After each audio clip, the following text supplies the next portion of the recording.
E aí, galera do Lokaos, eu sou a Dani Buarque. Olha quem está aqui do meu lado hoje, David Ellefson. Hello, how are you? How are you? How you doing? Welcome to Brazil. Thank you. Glad to be here again. So your first visit to Brazil was in '91 in Rock and Roll Show. Megadeth was leaving its peak. Judas Priest had just released Painkiller, and Guns N' Roses was blowing people's mind all over the world. What memories do you have of those times and of Rock and Roll? Just that, actually. We had just gone about 3 months with Judas Priest across North America, and the Christmas holiday passed, and then we did one last little stint for about 3 weeks with Judas Priest, kind of on the East Coast in the North America. It was very cold, it was the winter, and then we went from there straight down to Rio. And we were here in Brazil for about a week, actually, and it was really great. It was a lot of fun, and yeah, I remember it was dangerous. You know, they always told us, they said, don't go anywhere by yourself. Make sure it's still the same. Is it? Yeah. Take security with you, etc. A little bit worse, maybe. Yeah, it was, you know, I do remember that. But it was beautiful, you know, coming down into, obviously, the Copacabana, and we stayed a little south down at the Intercontinental Hotel. Overall, was a good impression. It was great. And I mean, that was the most people we'd ever played to before. I think the biggest audience to that to date before that was... now it's called the Download Festival, but back then it was the Monsters of Rock, Donington Park, and it was like 107,000 people, and Rock in Rio, I remember, was 140,000, which is just, you know, it's incredible. You can't even imagine. The people almost look like a library. They look like a painting, like it's, you know what I mean? Because they're so far away from you, you know. But the show was incredible, and that was just great to finally break into South America. And one of the other big features of that, I remember, was seeing Sepultura. Because they were the new band. They were kind of the cool band, and our drummer Nick Menz at the time was a big fan. So I remember we were very excited to see them. I mean, they were of legend. You know, they were a young band, but they were legendary to us. So it was cool to see them. That's so nice. You were part of thrash metal scene back in the '80s. Did you ever imagine that in 2019, this so aggressive and fierce type of music will be so relevant and with a huge base of fans? You know, I guess I hoped it would, because I didn't know what else to do with my life other than what I'm doing now. And with that said, I'm very thankful that the fans have supported us, because that's really what it is. You know, it's you can be great as a musician, as a songwriter, but unless your fans really support you, you certainly don't have a career, you know. So they've been very kind, and you know, even for me to come down here and do a solo event like I'm doing with Bass Story is because of the fans being kind and gracious and supporting us. And you know, but I think you said it right, that genre. I remember being on tour with Ronnie James Dio in 1988. We had I was born. Were you? That was the year you were born? Okay. Right. Well, let me tell you a little story. But that was So Far So Good So What had just come out. I think it was the Dream Evil tour for Ronnie, and I remember being on that tour, and Alice Cooper had taken us out with them, and you know, quite a difference between the ages of our audience and the genres. And yet, at the same time, Alice understood Megadeth, and he understood Dave, and he got it. He really understood it, so he took a chance on us. And same with Ronnie Dio. You know, the as much as we were both heavy metal guys, quite a difference in the genre. You know, so for him, I remember feeling very like, God, I hope our music catches on, you know, and I felt like it would, but I knew it was going to take a while, you know. We were definitely not going to be an overnight success, and that's probably been a blessing, because as hard as we've worked at it, and for so many years that we've worked at it, you know, we've had real staying power, you know, and I think we took the time to write the songs and put the albums together that to this day, they don't sound dated, you know, they still sound relevant. Megadeth crossed decades and music tendencies like grunge, new metal, etc. What do you think was the main ingredient that made it possible for the band not only survive but still be active and play even after around 30 years? You know, I think the Megadeth music, and I can't speak for, say, the other three members of the Big Four, if you will, Metallica, Megadeth, Slayer, and Anthrax, but I think for us, there was always an honesty about the music and about the lyrics, you know, and Dave certainly as the primary writer of the Megadeth stuff, you know, there there's a genuine simplicity to his honesty that I think people always liked, and they always knew they could trust him and they could trust us, that what we said was real and what we did was real, and that it wasn't something that we ever did to be fashionable, and because, you know, back in the 80s, man, I'd see bands and they'd have one hit on MTV and they would just take off, and we're like, wow, like, we're working so hard and playing these little clubs and stuff, and this band just takes off, you know. But then as the tides turned and that music went out of fashion, those bands all went out of fashion. Yeah.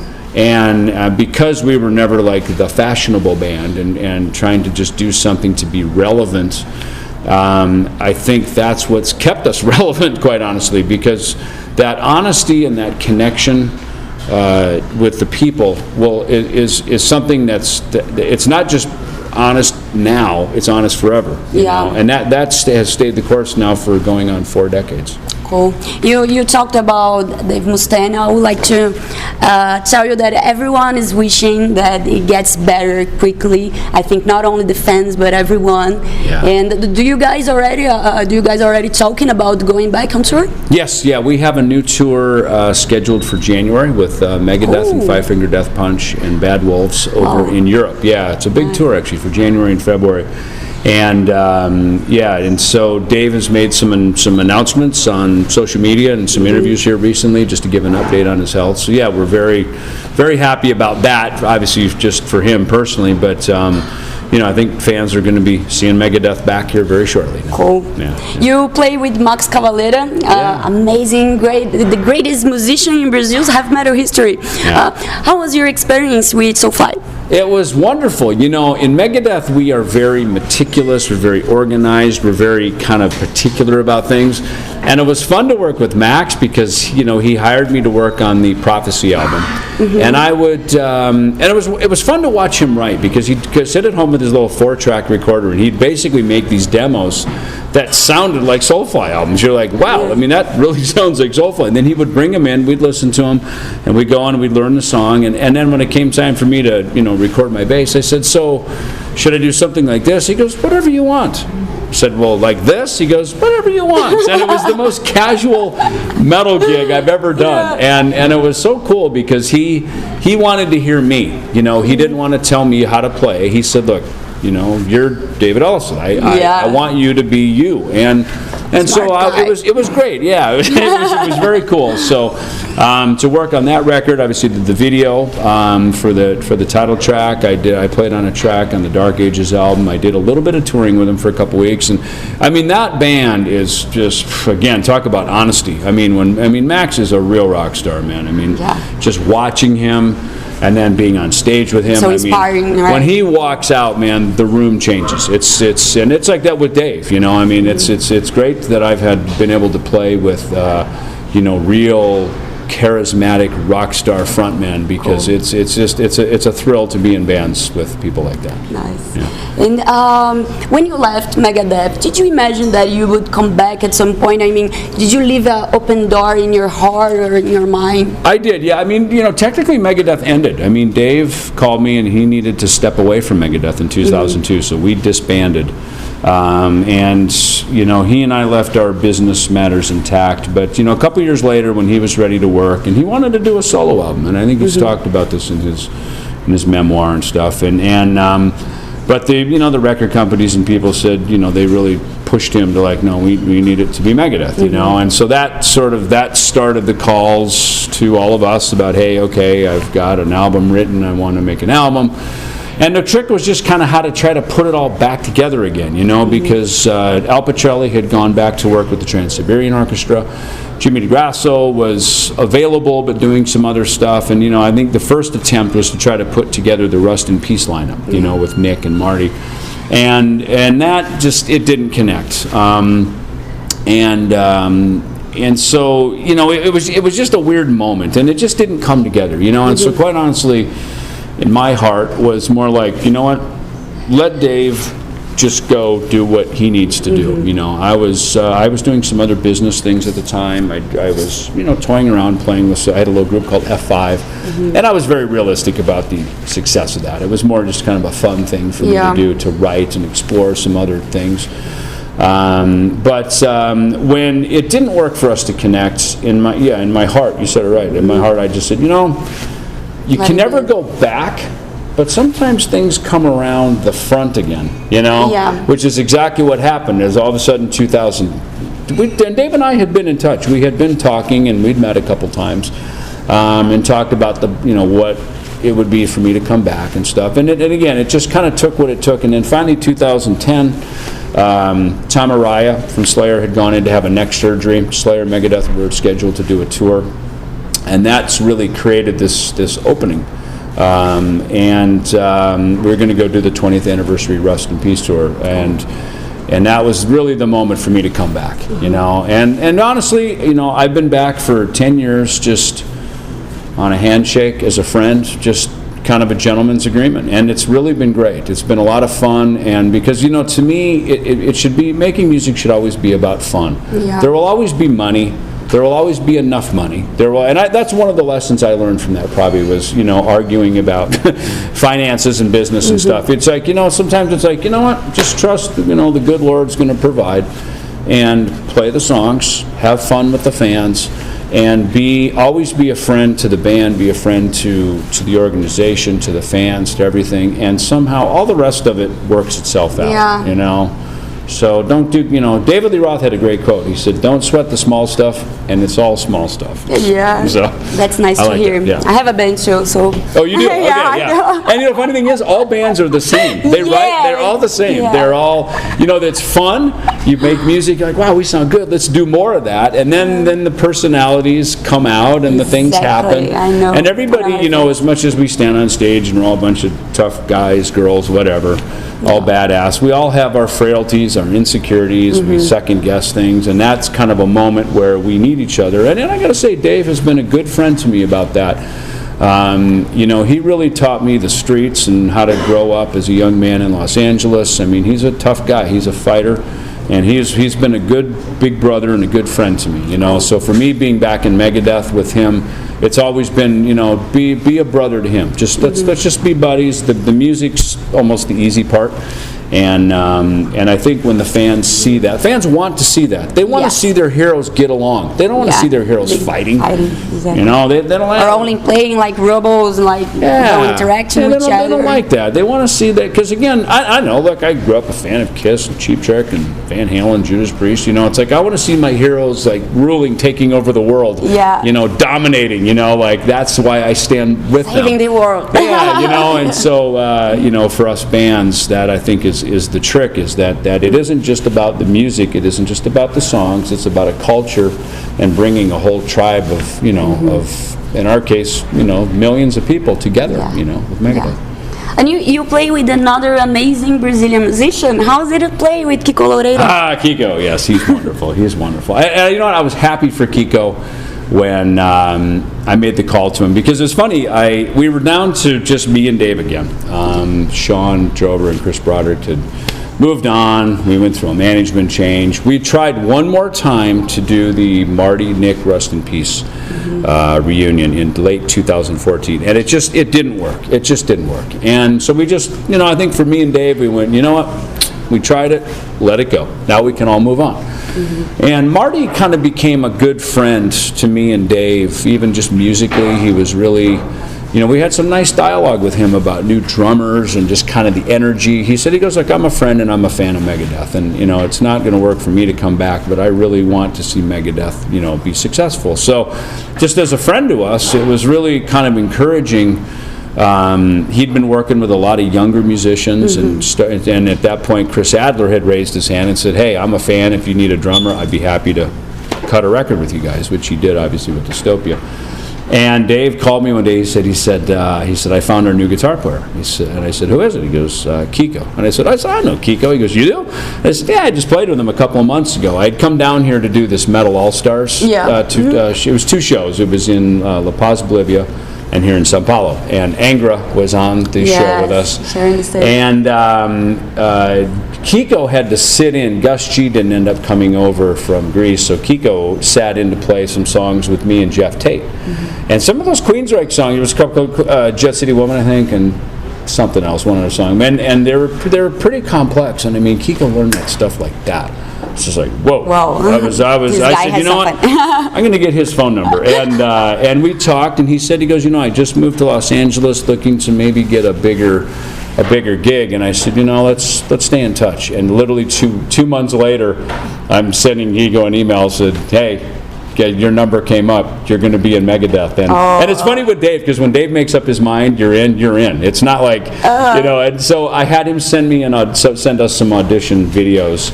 I think, the Tulamon, Holy Wars, Tornado of Souls or something. And Kiko even said, he goes, I just sent the videos over and I already had a plane ticket. And I told him, I said, look, when Dave makes up his mind you're in Megadeth, you're in Megadeth. Like, you're not getting out of it, So it was really a fun in Brazil, we were so proud. I saw the newspapers. That was really cool. Yeah. I mean, he was a national hero, and you know what? He's earned his keep. I mean, he is a phenomenal player.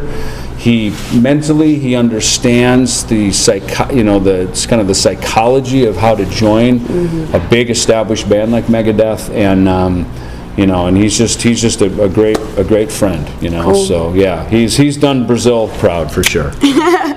You own a horror movie production company, right? Yeah. Can you tell us more about it? Yeah, well, so, it's funny, it started, my friend of ours, Drew Fortier, started creating this little film, kind of in the Blair Witch genre, if you will, something like that, kind of the homemade movie genre, called Dwellers. And it's a movie that the concept is about a team of people who go creating a story about these homeless people, these street people that go missing, and while they're shooting the documentary movie, the people making the movie also go missing.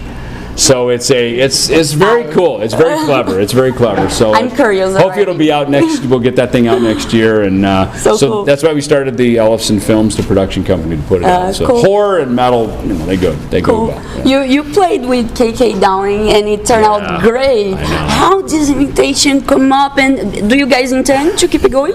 I hope so. It's funny because KK has essentially been retired for about 10 years from Judas Priest. Doesn't seem like that long. But he and I always got along well when we were on the Painkiller tour. We just became friends, and I just I love KK as a rock star, and then I got to know him as a friend. And when I went to my new book that just came out, More Life with Death, and the companion solo album, Sleeping Giants, I was going to Europe late October into early November. And I realized, as long as I'm here, I should book something in the UK, to go over. And I thought, let me hit up KK and see if I could go do something at his venue, because he's got this steel mill, KK Steel Mill, up in, it's kind of by Birmingham, up in Wolverhampton. So I emailed him, because he was kind enough to put a nice story in my book about the Painkiller tour, and Rock in Rio, by the way. And I did an audio book that just came out last month, where I had all the guests, like KK and Head from Korn and everybody who contributed to the book. I had them narrate it. They were kind enough to narrate it. So when you buy my audio book, it's about 8 hours long. You not only hear me, but you hear KK, Dan from Disturbed, Head, Mark Slaughter, all these people, my childhood friends are in there. They're narrating the book, Cool. So it's super cool that all of them are in there. So I again, KK and I had been pretty close, and so I said, hey, what's your venue about? Could I do a book signing? And maybe you want to do a book signing too, because his memoir had just come out. And so that led to, sure, why not? And hey, should we jam a couple songs? And then it was like, hey, what if we call Ripper? And then Ripper said, hey, why don't we call Les Binks? And next thing you know, it was like this era of Judas Priest had reformed, and I was like, I get to be Ian Hill for a night, and I'm just a huge fan of his playing and of him as a person. And so for me, I was a fan. I just got to be there and play a bunch of songs with KK. So hopefully we'll do more. It was really incredible. We also hope it. So we need to finish it. Thank you very much. Can you tell just one thing quickly? Sure. What's your favorite Megadeth album? Ooh, favorite Megadeth album. Ugh. Probably one of my favorites is probably Countdown to Extinction, and the songs for sure. A period of life that I was in, that we were all in together as a band, is a favorite moment of that lineup. And it was a cool time in heavy metal. It's kind of like our moment had arrived, you know, and it was really big. It was cool, and we were collaborative in the band and really working on all cylinders, you know. Thank you very much. I'm a huge fan. I'm so honored talking to you. No problem. Thank you. No problem. Yep. See ya.